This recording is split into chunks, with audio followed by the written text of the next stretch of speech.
Hi everyone, welcome to Rising Mountain. I have the beautiful Sydney Kale, author of The Love Language of Plants, joining us here.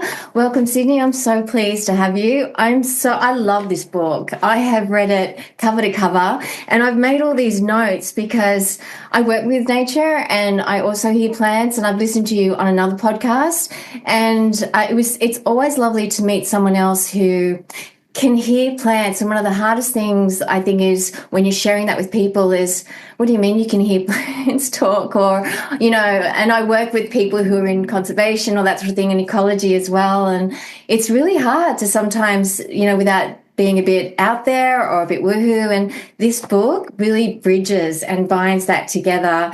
And I also love the way, for those of you who haven't read it yet, I won't do a spoiler, but just how you've communicated with different plants and shared that connection with that. So before we go into all of that, do you want to tell everyone a bit about yourself? Sure. Yeah. Hi, I'm Sydney. I'm in Asheville, North Carolina, and I'm a Ph.D. student and a plant enthusiast.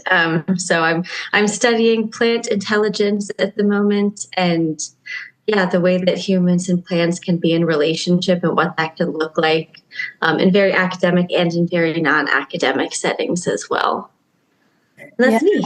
Because I've gone into your website, which I'll have all the links up with everything that I can with the book and also your website and also Substack, which is also how I connected with you.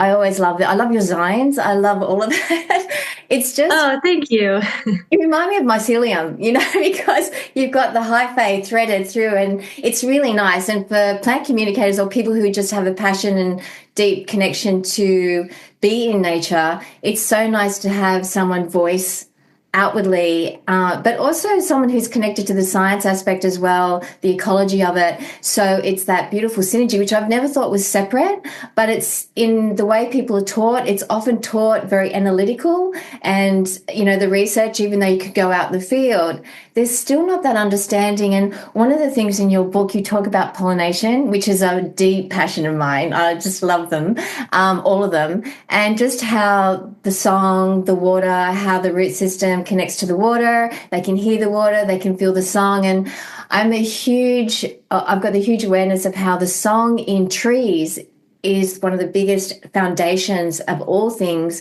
and how everything in nature is constantly singing to itself, and sharing. And it's always open to communicating with people, always. You don't have to have any particular way of thinking or anyone. You just have to listen. And you cover that a lot in your book and also a lot of your writings. But can you tell us a little bit more about, you said that in the book that you heard the plants and, it wanted you to do a doctorate. And so do you want to talk a little bit more about that and how you came to write the book and things like that? Yeah, absolutely. The book was imagined a few years ago. I was doing my master's program at Schumacher College in movement, mind, and ecology. And that's when I first started paying attention to plants. I don't really know what the exact pivotal moment was, because they just kind of kept coming in little bits and pieces, and I was given a lot of freedom to explore what I wanted to explore, and I just kept going towards the vegetal until I started going down this path that seemed really unstoppable. And so I really wanted to try to do research and learn in a way that I was learning from plants rather than about them. I was kind of situating my work as an apprenticeship to plants. And one of the first little ideas that they gave me was this book about the love language of plants. And I was super gung-ho and excited about writing the book. And I imagined it as something very different, as something very academic that would be exploring these different manifestations of love in nature. But I assumed I would be looking for something that was very unfamiliar and unrecognizable. I didn't want it to be human because there's so much about the human already. I wanted it to be about plants. And I became very quickly overwhelmed because I realized I didn't know what I was looking for. And if I don't know what I'm looking for, how do I find it?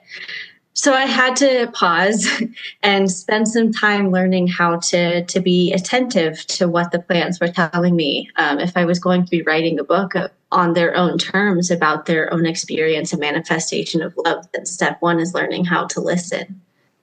And it took me on a lot of very non-academic journeys, which is just something I wasn't very used to. That was my second master's program. So I've been a student for a really long time, and I was really good at being a student in this very academic context and fulfilling a rubric and getting a good grade and moving on with my day. But this was something that felt completely different. And so I've spent a lot of time doing things that I never previously would have considered like doing the work, aside from the literature reviews and doing research and going to lectures. There was also a lot of time spent just sitting outside or going for a walk or drinking a cup of tea. And a lot of that began to turn into these more artistic and poetic explorations, kind of like the stuff in my Substack and in my zines, that they're related to the things that I'm thinking about in my academic brain, because truthfully, it's what I think about all the time, 24/7.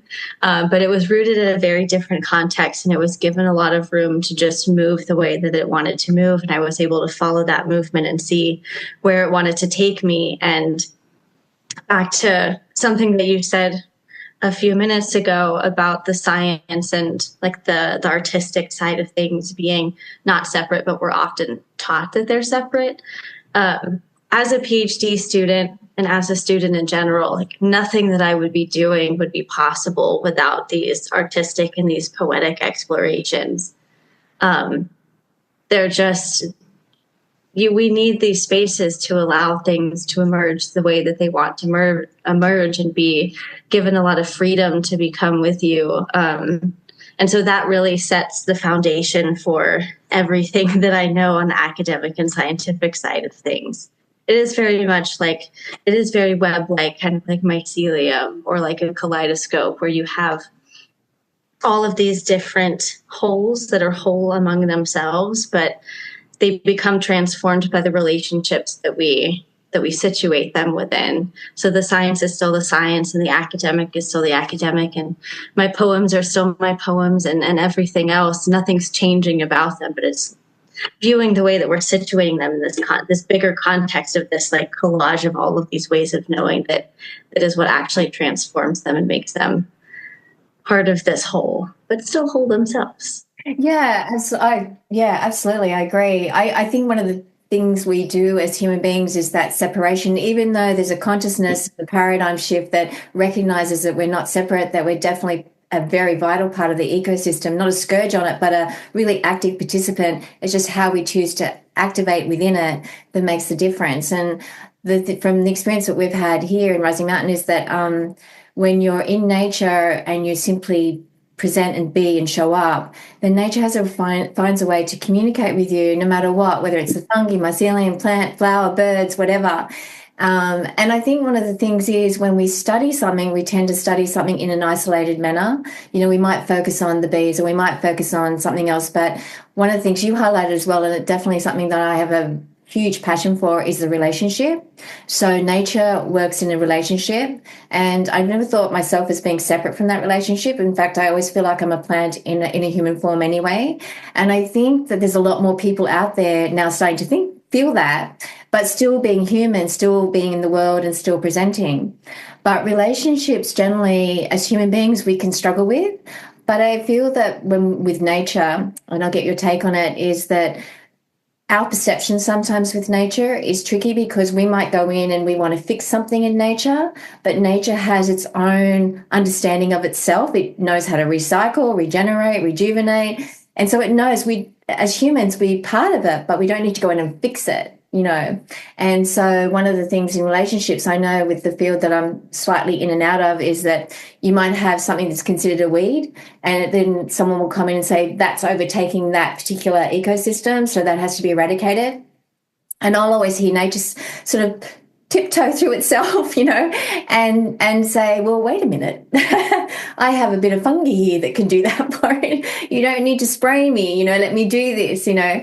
So I was wondering, what your understanding is in relation to that, because, when I was reading the bit about the marigold and it said write love letters to, every day, and it's a funny correlation, but that's how I feel like nature is writing love letters to itself all the time. And when we feel like we've got to eradicate something without first going in there and really communicating with nature, say, well, let's really go what's going on. Let all what our understanding is what is invasive come into playfulness and see how it would address it itself. It may not be in human time because humans want everything yesterday, a lot of the time, but nature has its biological flow.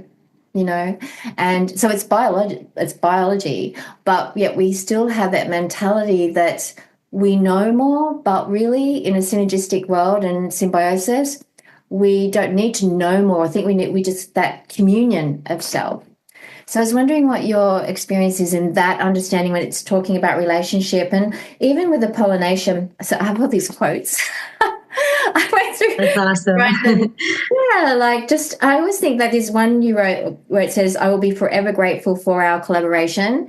And I think as a symbiotic person and our own ecosystem in our human form, we're constantly collaborating, and it's how we choose to collaborate, like peacefully, with, walk that middle path, that sort of thing.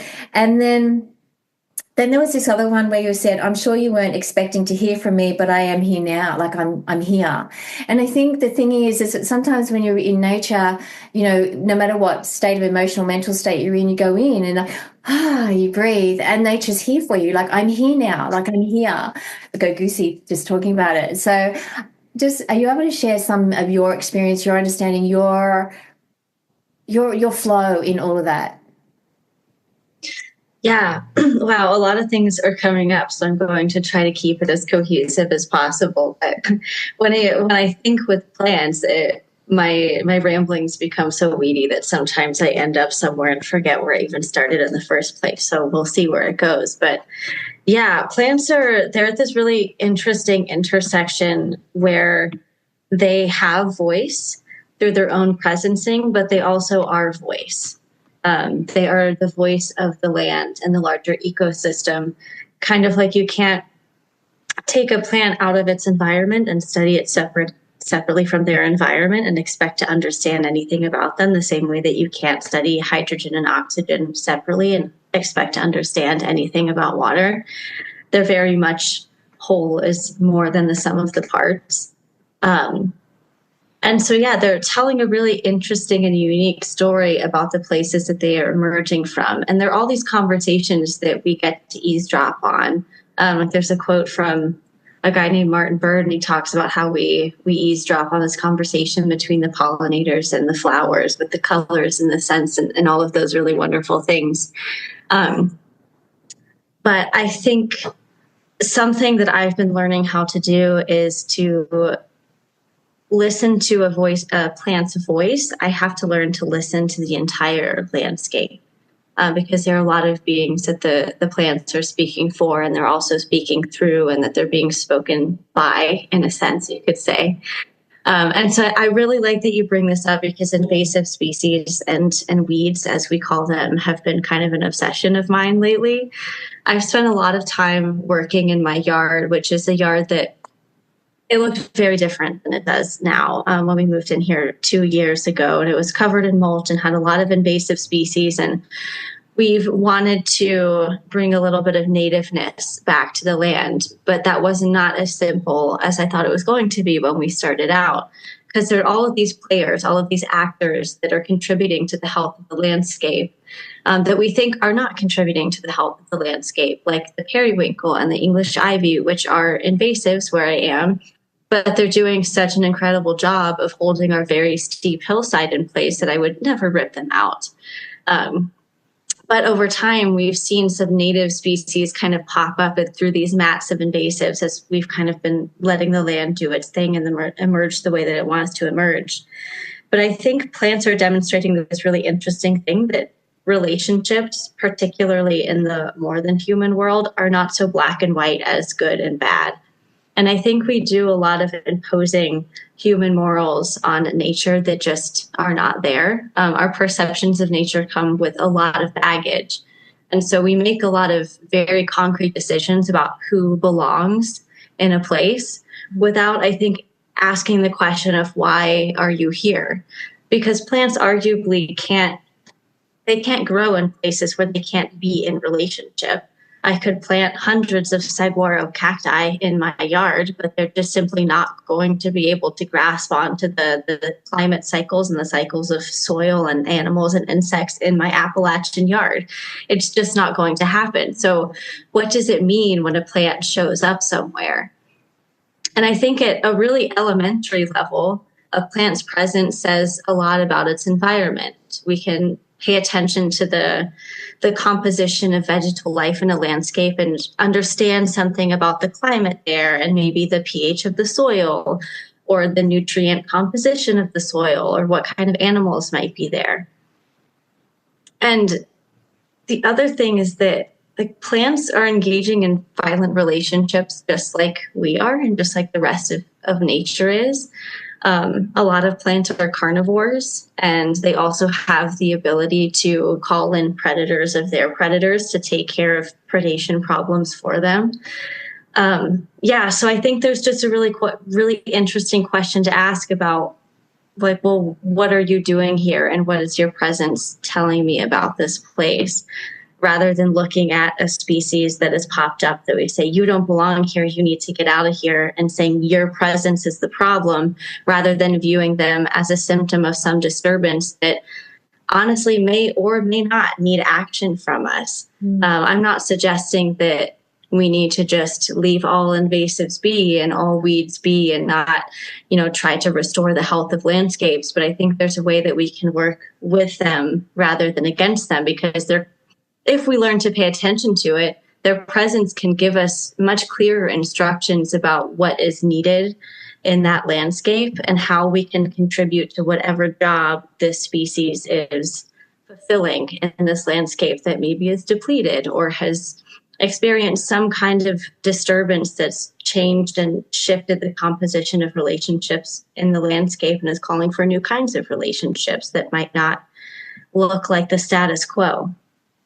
I'll end my ramble there, but that's a brief synopsis of things I've been thinking about recently. I understood all of that. And as you were talking, I'm thinking I had a recent experience where we were working on this site, and in where we are, there's a big invasive, in inverted commas, weed, blackberry. So blackberry is like delicious, right? You want to eat the berries, but in bushland, it can, suffocate natives en masse. And so there's big areas of disturbances which have caused that. So, there's in conservation, there's elements of where there's spraying done, because even though nature has definitely the answer, sometimes you might have people that will want to take the action straight away. But I remember being on this site, and we got the spray pack and doing the spray only on the trying to not get any natives and things like that. And then I hear this voice, and it wasn't the plants, it was the wombats, so I didn't see any wombats because it's in the daytime, and the wombats said, please don't spray. This is where I go. Please don't spray, and I like froze. I just froze, and I didn't know where they are. I didn't know where they were. I thought I hadn't seen any holes, and I literally went maybe 10 paces ahead and around, and there's 5 or 6 wombat warrens just near the blackberries, and I thought, oh my God, because I had no idea. So, that they're actually talking to you, and you think, oh, okay. And I remember thinking, I got a call from you get a call from nature to explore the fungi, the mycelium, and understand how the hyphae create the tapestries to create the fungi that then does what it needs to do with the synergistic pollinators and how that works. And science doesn't really have a grasp on that. It is still black and white. And if you say something to people who are studying all that or in the field, they can sometimes, just walk away or just not even want to be engaged in it because it's either too much or you can't prove it. But you also can't deny that you have an experience like that. You can't deny that it's even a possibility. And if you have that experience, it's undeniable. So the questioning, the art of inquiry comes up, like the who am I? You've got that in your book as well. But those questions, because it releases something within us, that starts saying, okay, well, I'm more than what I think I am. I know that, we're all energy, we're all part of the system, we're part of the ecosystem. So nature can rejuvenate, we rejuvenate without even knowing it. We don't consciously tell ourselves to do it, but they're doing it for us. And that sparks something off where, okay, well, this is a client requirement. This has got to be done. How could you do it? So deep dive into, let's get into the research, Isis, and start talking to this. And of course, I came across you, which was lovely. But, oh, she's got the science. It's so good. And I remember then talking to the one, but I felt mortified, like, oh my God, I'm so sorry. I'm working on it. I'm working on some things that we could do together. I'm talking to the mycelium, all that sort of thing. But I was thinking, I think that's not an uncommon occurrence for people who are plant communicators or working with nature. And I think what I've really thrived with your work is that you have not only a nice medium and a platform of articulating what your knowledge is, but you have the balance between the scientific understanding and that marrying of the language, because the language, not only the love language of plants, but the language that human beings use, for people who are more plant orientated, to find that scientific articulation isn't always easy. And I know for myself, even though I've studied it, I still revert, and I say revert back into plant language much more easily. And so I was wondering, when it comes to, because the fauna are equally a part of the plant language, because, they sometimes will, like if in Australia they've got goats, they'll take them into blackberry patches in places because they're ravenous, and it's not practical to have all those at the same time. So from your experience, because around the world there's certain similar situations, how do you feel in with your background of study and your experience, how do you see it changing with more and more people like Sammy, Sammy from the last self-help book, he's trees, and now he's starting to voice that, which is really nice. And there's more people now speaking up openly, more people in ecology now recognizing, oh yeah, there is a song, there is a sound. Indigenous cultures, so I know some Indigenous people, and they've always known the carriers of the song. They've always been part of that song and shared the story, through storytelling. And we lost a lot of that over the generations, and it's now, I think, through the plant language, it's coming back, and through people who are connected to the land and feel that Indigenous connection are helping to carry that song once again. And I think this book is the carrier of that song in so many ways, and it covers such a broad spectrum of areas, in one book, which is amazing. And then if you go on and read some of your other writings in Substack and other areas, you've continued like a sound wave that undulates. That's what it reminds me of.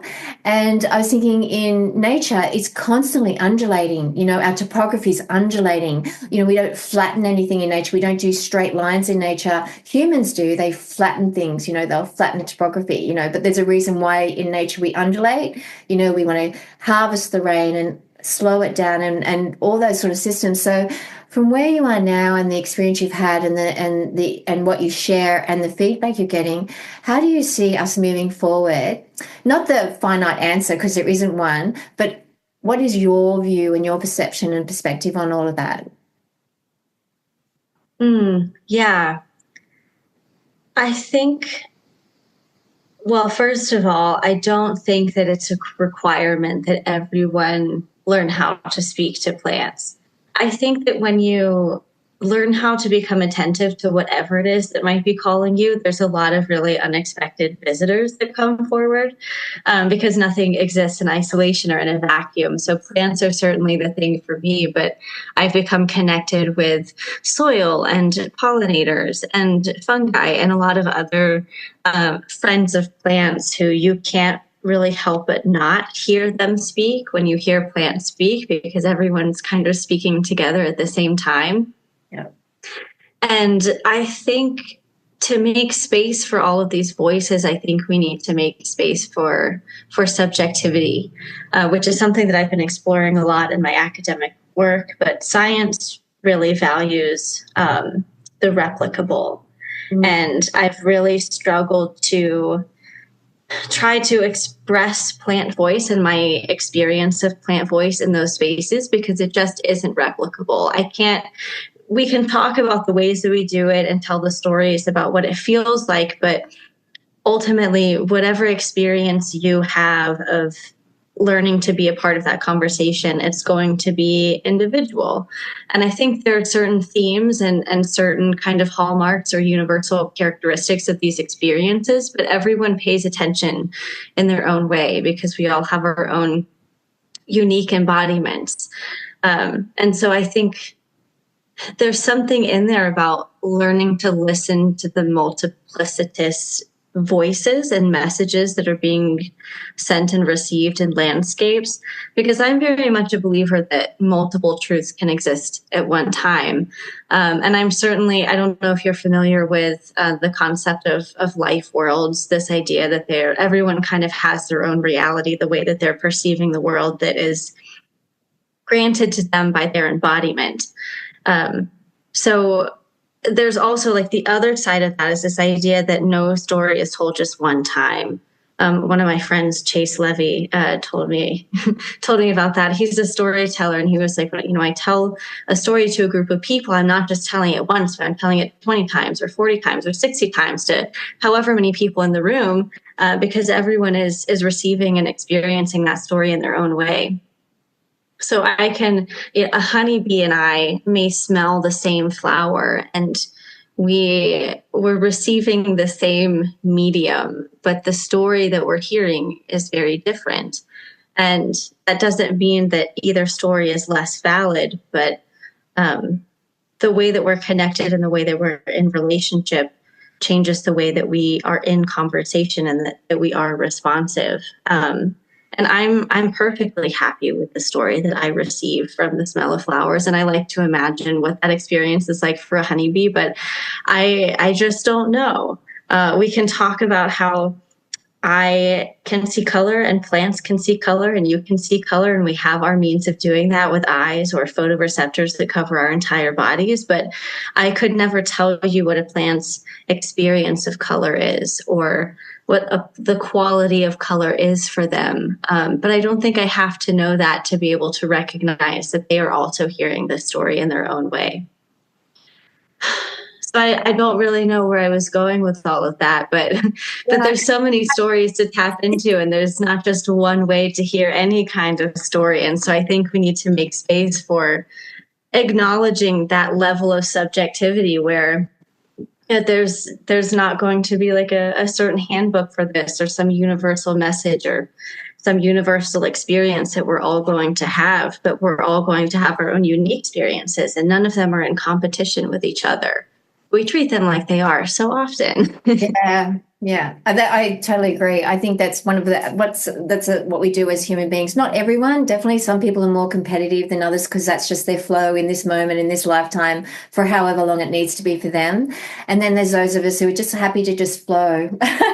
Don't worry about anything else, just keep flowing, and that's the way it is. And then that brings into our perception, because how we perceive the world is how we create it. So, until we're ready to shift that perception, and then we see the world differently, and then we create it from that perception again. And there's so many different, and so we're all in a way can be seen as being in our own world, but not disconnected from everyone else, even though sometimes we're not even aware that there's someone else around us. It's like you may walk on the same street, next to someone, you may never see them, even though they're right beside you. You just won't see them, but you might see someone on the other side of the road and you see them crystal clear, So there's that magnetism, that energy, that vibration that draws you to certain things. And it reminded me of something in the bees, and how there was a recording of the flapping of the wings and how that changed the pollination, and there was more pollen. Do you want to share a little bit more about that understanding or that experience? Yeah, absolutely. Pollinators and flowers have such a unique experience. That's what kind of, or a unique relationship, and that's what's kind of got me into the pollinator side of things. But they're really aware of each other. And they have to be, because they're so closely entwined. They kind of depend on each other to survive, really. But there's a lot of really amazing things that they do. The study that you referenced was a study that they did with evening primrose, and flowers that were grown in a room where they were listening to the recordings of the flapping wings of their pollinators produced nectar with higher sugar concentration than flowers that were grown in silence. So they were able to hear them, and they knew that they were there. And so they were able to acknowledge that call and put out more sugar, because that's a really big energy expenditure. So they want to make sure that pollinators are nearby and ready to go before they engage in that kind of behavior, I guess you could say.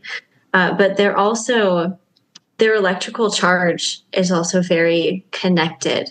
Flowers are literally grounded, so they have a negative charge, and pollinators that are flying through the air are slightly positively charged. And so when these two encounter each other, the electrical charge of the flower will change temporarily. And the pollinators can sense this when they approach the flowers. They can sense their electrical charge, and so they can select flowers that haven't been recently visited, because they know that nectar and pollen is going to be around. I think it's really interesting, too, from the pollinator's perspective, how foraging is such an incredible sensory experience for them. Like they're identifying flowers by smell and by color and by these UV patternings on the petals that we cannot see, and even the texture of petals. When they're walking across the petals, that's playing a role in their identification of these flowers. So they know flowers in such a different way than we do. And I think that's so interesting. I may never know flowers like that, and my means of knowing them are a little different, but that's okay. But I still like to imagine the way that they're interacting with each other, and what they see when these bees or whoever it might be are looking out at a field of flowers. Like, what a kaleidoscope of color and smell and pattern and texture, and just, this tapestry of being that they're coming in contact with. I think that's just such an interesting relationship. Mm-hmm. You could talk for hours about pollinators and flowers. Without a doubt. You could watch them for hours as well. You could just stay there permanently, mm-hmm. and watch the whole thing happen all the time and never move, because there's so much activity. I have a passion for bees. I have a passion for everything, butterflies, everything, but I work with bees intensively. And in Australia, we have buzz pollinators, the blue-banded bee and the teddy bear bee, and they're the two that I most work with, but there's others. But when you see them come together, because the teddy bear bee is very big and the blue-banded bee is a lot smaller, and their whole way that they fly is different. The whole way when they're on something, like I've had blue-banded bees on some flowers like a corymbia, which is a grafted gum, and then a teddy bear bee's come in and just seen the blue-bandeds there and go, oh, okay, I'll go to this one here, I'll come around the corner and then it'll hover back. Oh, still there, And even when they're doing the buzz pollinating and they've got the pollen socks on, they're loaded up and they're doing this little shimmy dance. It's hysterical to watch, but there's like this, the symbiosis is definitely, you can't deny it. And we have another kind of bee. It's so tiny. A lot of people think they're like little flies and they tend to swat them, but they're tetragonula bees. And I've had like 3 or 4, plus I've had the honeybees come in on this one corymbia it has a bright pink flower. And when you see them come together, there's just this dance. It's really hard to explain in words, but you can feel the vibration. You can feel that they're in perfect harmony of each other. There's no war. There's no, oh, that's my flower, or they've got a different signal. Like you can actually sense it. There's a different signaling on that one tree. There was just different, and they were going to different ones, and when one went to hover where one was, it just would move beyond it and go around.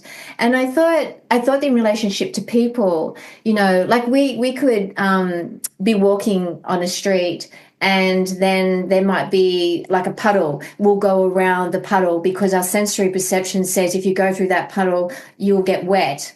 And I think that the analogy there would be that there's always that sensory awareness when we're not so busy in our mindset and so caught up in the should, shouldn't, and that can't be possible, that our receptors open up like nature in nature's way, and we're more receptive to more of what is, more of what we are, more of that connection, more of that connectivity, which then grounds us. And so you've got that beautiful dance of the elements. And one of the things in your book says about creating more space. We need that space. When we don't have enough space within ourselves and in our life, we get very anxious, and our mental state gets a little bit wired, and we get our nervous system gets toxic. And so I think with nature, it has that beautiful understanding of itself where it ebbs and flows, and it's such a natural rhythm. So when our human form follows those biorhythms, our nervous system is really clued in, our endocrine and limbic system, which are really connected, as far as I'm aware, and my understanding through plants, is that's our symbiotic relationship with them. Our endocrine, limbic, and nervous, that's our mirroring and connectivity to the network that goes within. And I was wondering, because you have that way of the science and how you marry that together, how would you then describe that? If someone was coming to you and you were working with people and you were doing a workshop or something like that, or a seminar or something like that, how do you feel that, how would you express that to someone who feels it but doesn't know how to necessarily share it with a wider audience that want to hear it, but they're reserved because they haven't realized that their receptors have stopped them going in that puddle and getting wet, or they could receptors because they jump in that puddle and have fun, that sort of thing. Yeah, I think this goes back to what you were saying, the marrying of the science and the poetic, because these artistic and poetic explorations have been what have given me the vocabulary to try to explain these experiences in a way that feels very authentic to me, that satisfies what my experience actually is. And it's never perfect. I struggle with the language all the time and constantly feel like I'm stumbling over my words or not explaining something effectively enough. But at some point, you kind of have to let that go.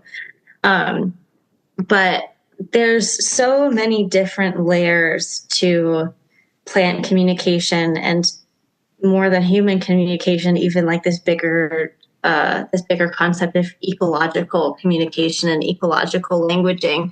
And so there's so many different touch points and so many places that you can go. But I found it really helpful for me to just bring it right back to my body. And it doesn't have to go any farther than that. And it doesn't have to be too abstract. Although sometimes I love abstract thinking, and I like to get a little bit funky with it. But I can just talk about what's happening right here. And it's that idea of being in a body is being in conversation, that we're constantly being bombarded, which I don't love that word because it sounds very violent, but it's the word that's coming to mind. But we're constantly being bombarded by all of this stimuli, by all of this conversation that's happening, and colors and feelings and sensations and sounds and sights and everything that's kind of making our world through our embodiment. And I think this goes way beyond just our five senses, because to be in a body is also to be permeable. And so much about my surroundings affect like my mood and my emotions. I mean, hormones are an incredible change maker, a catalyst of change and transformation that can happen in an instant, that changes the way that we feel and affects sensations in our body, which go back to our imagination.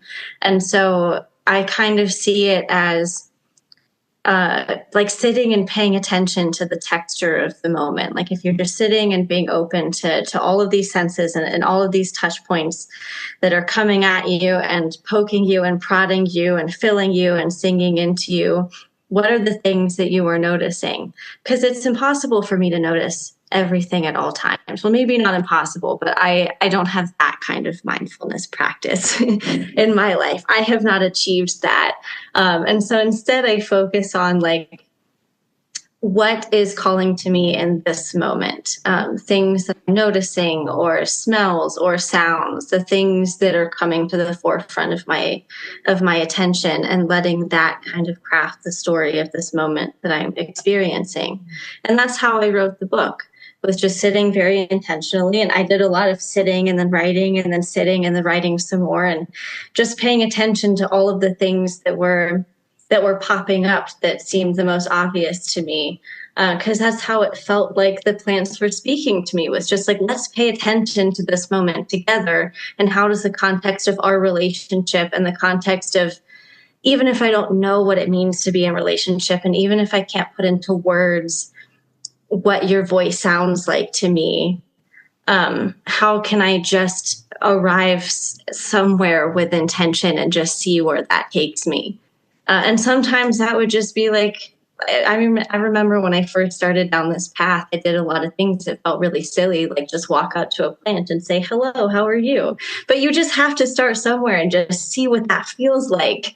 And you build up this vocabulary and this library of awareness and of kind of like signatures of presences in your environment that begin to build up. It's like this organ or this muscle that you start working over time that makes you more attentive. And that's what the story is. I mean, the stories that I wrote about in the book, they are not describing the moment as it was being experienced, but they were describing it as it was being lived, if that makes sense. These were these sensory and textural experiences were the ingredients that got translated into the story. And it's a story that was co-authored. And the story is as real as a story, and it doesn't have to go any further than that. Yeah, that was beautifully shared. Yeah, I love that. And then as you were talking, I'm hearing the plant say, now ask her about death. So, yeah, we're all about death as equally as about life, because life and death are hand in hand. Because the experience that we have with plants is that, there's no death as such, because everything's the energy just flows around. So I love the calendula pink sunrise that we have here. It's like really, it's just a very beautiful plant. There's so many beautiful plants, but this is just one in the focus. And it's to just ask her how her sun rises and how it sets, and then and then ask her about the flow of death in itself that then ignites life. It's like this really romantic way of saying it. So how would you like to share that? Yeah, absolutely. And I love all of those questions because one of the things my teacher teaches is that you have to ask plants the right question. And sometimes if you ask them a question and you feel like you're not getting an answer, then just tweak your question a little bit, because maybe you're not asking the right question. But yes, death has been an underlying theme for me for the last few years. And when I first started exploring this relationship with plants, I was at a time in my life when death was very terrifying to me for a lot of reasons. And so I wasn't necessarily looking for them to solve that problem for me and to make me feel okay about it. But that's what they jumped in to do. And that was the first thing they started teaching me about, was death. And I think plants, their love language is death, and mushrooms have the same love language, but I think it's manifested in a very different way. But like all of us, for plants, participation in life is very much linked to dying and death, and they embody this in a very direct and visible and tangible way. And something that I've been learning is that I think particularly in Western or modern cultures, we talk about someone dying and then there's a moment of death and then it's done. But the dying is happening before, but the moment that we take our last breath, that's not when death is complete. Death is just beginning. And it's this process that then continues. And there's this process of separating from the self and reintegrating back into the landscape. And it's not just you take your last breath and you're done, but you're becoming a part of a process that is going to eventually loop back into life again. And these boundaries are really, really blurred. But plants they're dying all the time.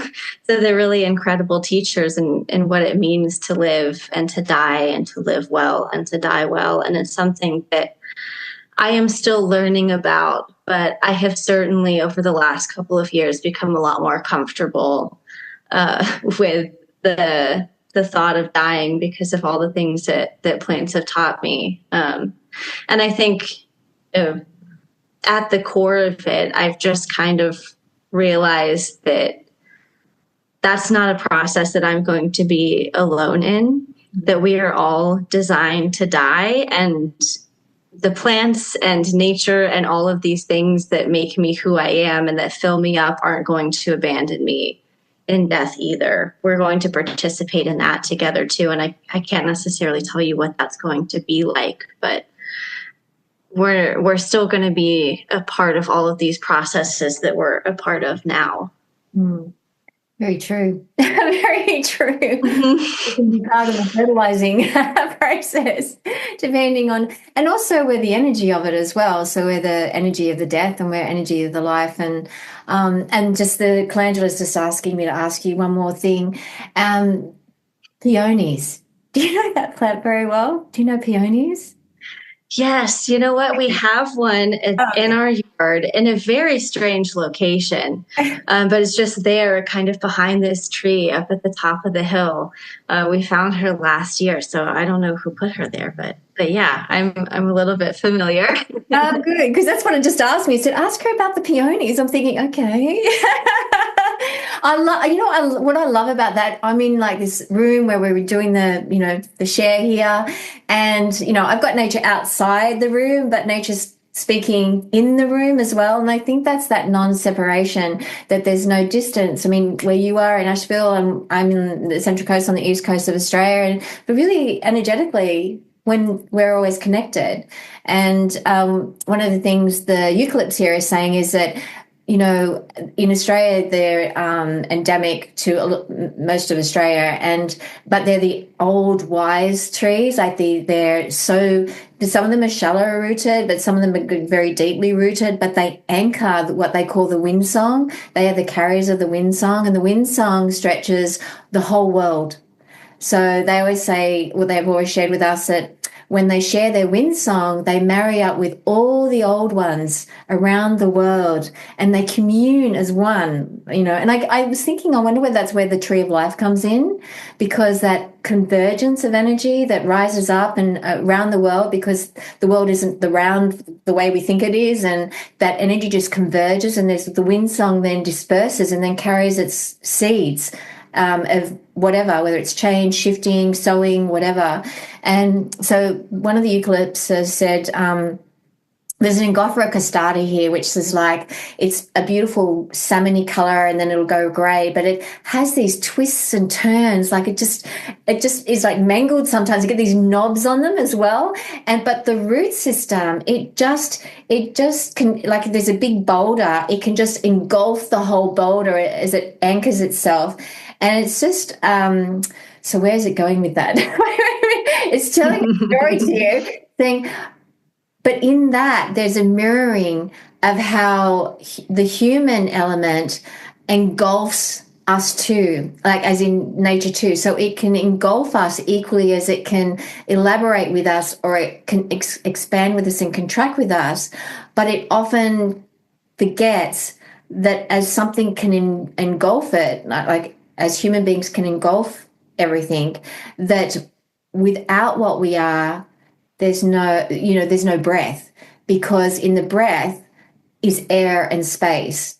And as human beings, we require both of those to live playfully in this time continuum anyway. Who knows, whenever it may change. But since nature is a very symbiotic part of what we are as a vital life force. And so the Engophora is just saying, on your elemental experience, through your scientific flow of articulation, how does that, what we've just shared with you, best serve the wider community who, it's like in society, there's a institution called GAN where they're fighting for the rights of nature, and it's really fighting for life in itself. It's just saying that anything has a right to life and thrive. And so the Engophora is having that say as well. And it's saying, how would you best, as part of that GAN movement, the rights of nature, who has efficacy and heart, how would you transpose or transposition or transpire with that in a way that would serve a wider populace? if that makes sense. That was a really long way to say that. You saw the engulfment. Yeah. You have to look it up. You'll think, oh my God, there was a lot of twists and turns in those words. I get what you're saying. Yeah. Flower. I'm constantly, when I'm talking, trying not to get lost because I'm going down this really windy path. So I totally get that. And I think I understand your question, but there's some things that are coming up, so I'll just go with them. And if they don't answer your question, they'll be adjacent and they'll take us somewhere. But I really love bringing up the atmosphere and air and voice, because I think we don't really realize how much of our world is made by those who are around us. I think we all understand at a pretty fundamental level that we couldn't exist without community. I mean, if all life on Earth perished except for humans, we're not going to last very long. But there's this, I have a lot of quotes from philosophers on this subject. There's Michael Marder, who talks about how plants materially articulate the earth and the sky, that they take the rawest materials that a lot of life doesn't really know what to do with and turns them into a living body and something that's very valuable for all life on Earth. I mean, I don't think there's any bit of life on Earth that isn't in some way connected to the vegetal and the terrestrial and all of that stuff. Now see, I'm going off. The plants are really trying to shake us up today. So I'm trying to remember where I was going with everything. And there's also Emmanuel Cochia, who wrote, I hope I'm pronouncing his name right, but he wrote the Metaphysics of Mixture, The Life of Plants, something like that. And he talks about how plants take solar energy that's dispersed into the universe and turn it into a living body, which is a really beautiful way of describing photosynthesis. And he also talks about how plants have imposed a very unique environment on the rest of the planet, which is the environment of atmosphere. They were very involved in the oxygenation and the terrestrialization of the planet, and it's because of them that we have this atmosphere to not only breathe, but also to speak and cry and laugh and do all of these things. And the atmosphere is a world that plants help create, and we also create the atmosphere in our own way.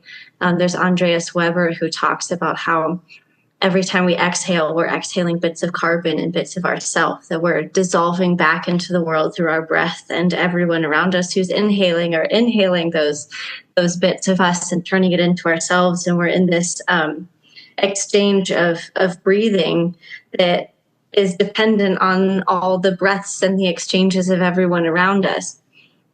And the atmosphere is this thing that we're all immersed in. No one is not immersed in the atmosphere, and it's never going to leave us. I think of, like, when I'm speaking right now, I'm not taking any of the atmosphere away or altering the atmosphere in any fundamental way, but through my speaking and like chewing of words, basically, I am changing the shape of the atmosphere, and we're all changing the shape of the atmosphere in our own way. And we're becoming kind of like pipe organs. Like, we are an instrument of the atmosphere that enlivens it in its own way. The atmosphere is going to exist with or without me, but it's through my relationship with the atmosphere that we're all transformed by this relationship. So I don't know if that answers your question directly, but I think there's there's a few fundamental ideas in there about why others should have rights as well, just because of the way that we're so connected with each other and the way that we're all making the world together.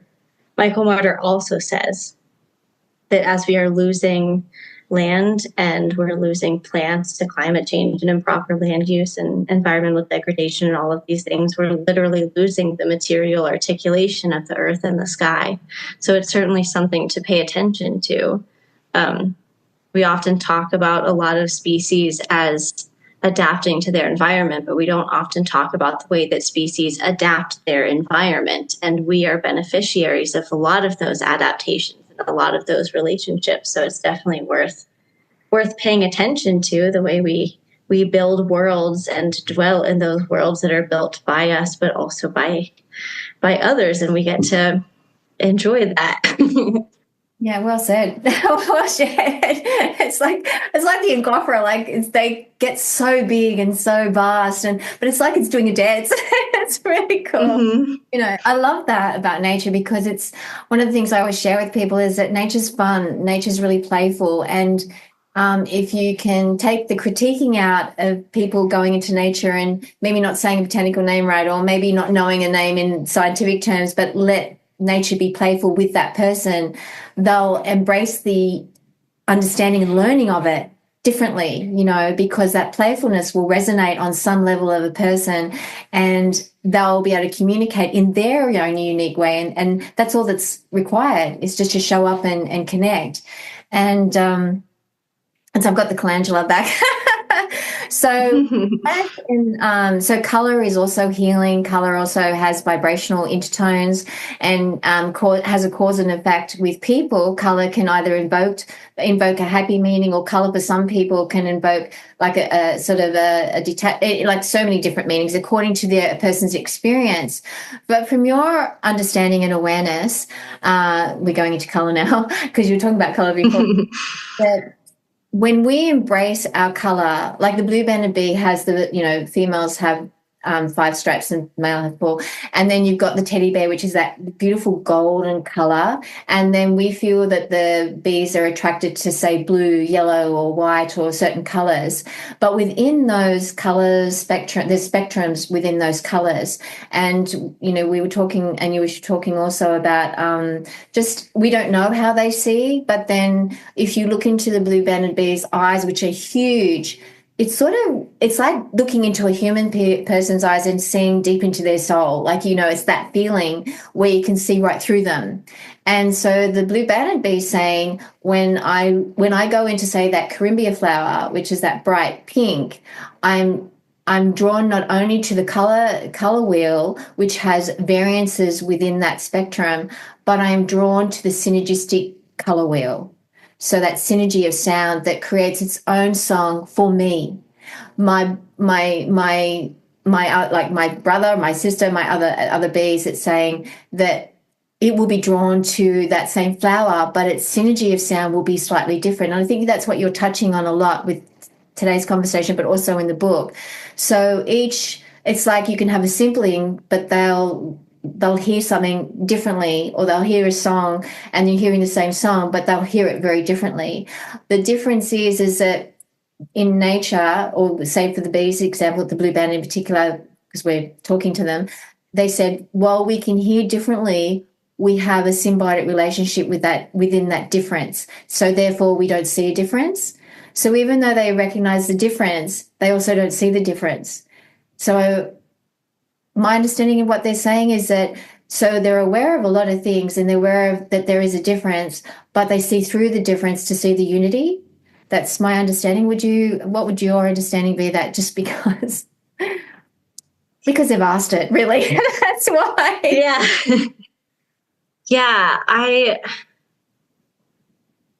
This is going to be another answer that it's funny because, whenever I let plants answer the question, sometimes what comes up, I'm like, is that the answer to the question? But that's what's coming up. So that's just what I'm going to talk about. What is coming to mind is I've been thinking a lot about darkness. I know we're talking about color and light, but it's bringing me to darkness because I think something that we all have in common is that we are dark inside of us, like very literally.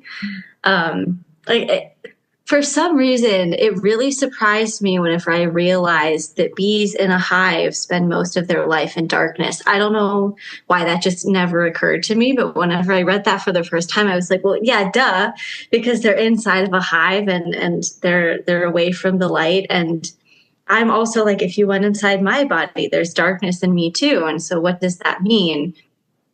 And I don't really know if I know what that means, but we have, I think, the ability, all of us, to navigate through that darkness or that blindness inside of us to find other ways of seeing. And I can't tell you what those other ways of seeing are. I suppose that I could give a few examples, and I think it goes back to the conversations that we've been having about experiencing through our bodies, which is not just limited to eyes, or thinking and feeling with our heart, which is very different from thinking with our brain.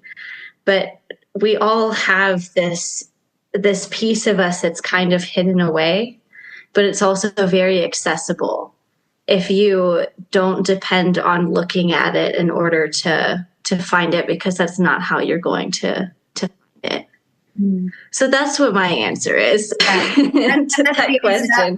It's funny because the bees are buzzing, like literally I can hear the buzz, and they're funny. It's like, buzz, yeah, like, yeah, because it's true. Like blue-banded bees, they'll go into little cracks and nooks of like sandstone area, and because it's dark in there, the females will, while they're considered solo bees, they're really never far from each other. So they're not really solo bees like we perceive it, just because we think they don't live in the same house. They sort of do in a way, because they're energetically connected.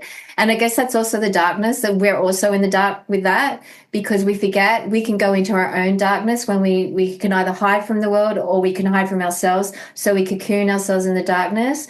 And for some people, it's like a safe space. And only when they're ready to shed more light within themselves that they'll rise up and recognize themselves in a different way. And I think as we recognize ourselves in a different way, we start to perceive nature in a different way as well. And then it's like all the nature plants and everything's like, yay, you, like there's a big party. They get it. And I guess it's like, when the Colangelo asked me to ask you about peonies, I mean, I had no idea whether you knew anything. I haven't read anything about it. But that's the synergy of sound that I most thrive in, but that's where I come from with what I do in my work. And it's lovely to be able to share with a wider community what's possible. And that one of the things that human beings do is they self-doubt all the time. Sometimes we go through a system that educates in such a way that doesn't always support our trust in self for whatever reason. Not always, because that's changing in many ways. But trusting in the self allows for an openness to more of what we are in all ways. And the teddy bear bee, I guess the teddy bear bee is coming in now, because it's like, it's so cuddly, like it's so tiny. It's not like you could cuddle it exactly, but you could with your energy. But if you tried with your body, you'd squash it, but it's fur, it's golden, and it's just got this lackadaisy way where it's not fast like the blue-banded bee. It just moseys along, slower to buzz pollinate in, a perception, but not to its own perception.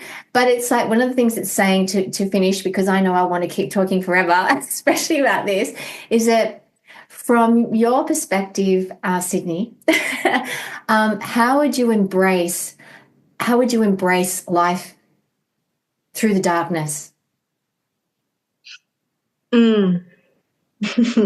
Yeah, I think, certainly part of it is just becoming comfortable with it, that which I cannot see, which I love sunlight.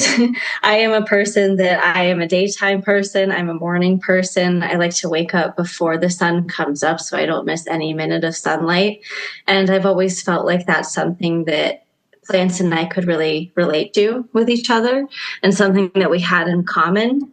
And I think just because plants photosynthesize, I've assumed that they love sunlight as much as I do. And I think they do, but I think they love sunlight in a different way. And that they have their own relationship with night as well.